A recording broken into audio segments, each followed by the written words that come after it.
Hi guys, তো আজকে আমি রেডি হব ক্রিসমাসের জন্য।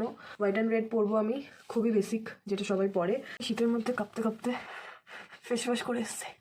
এই ডেনিমটার সাথে এটা আমি এটা পরবো বিকজ আমার কাছে আর কোনো লাল ড্রেস নেই। এটা না, এটা না, এটা এটা। আমি রিসেন্টলি হানিয়া আমিরের একটা ভিডিও দেখছিলাম। সেখানে হানিয়া আমির বলছিল যে হানিয়া আমির কি একাই যে তার মনে হয় যে সে 2 মিনিটের মধ্যে রেডি হয়ে যেতে পারে। আমি বলছি হাত মিলাও। আমারও মনে হয় যে আমি 2 মিনিটের মধ্যে কালার কারেক্ট করার পর পুরো প্রপার রেডি হয়ে যেতে পারি। একটুই লাগাবো। শীতকালে মেকআপ করা না খুব কঠিন, মানে শুকিয়ে যায় পুরো।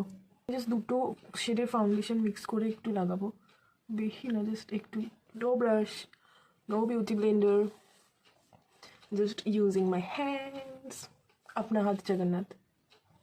ইন্ডিয়ান স্কিন টোনে, বিশেষ করে আমার স্কিন টোনে একটা শেডের তো কিছুই পাওয়া যায় না, তো আমি অলওয়েজ 2টো শেড ইউজ করি। Just using little bit.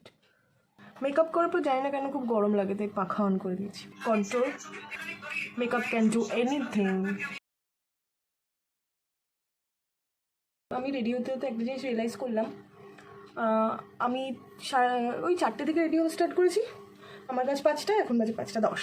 Nice না? তো ক্রিসমাসের লুক এটাই। তো কমেন্ট করে জানিয়ে আমাকে কেমন লাগছে। টাটা, দেখা হচ্ছে নেক্সট ব্লগে।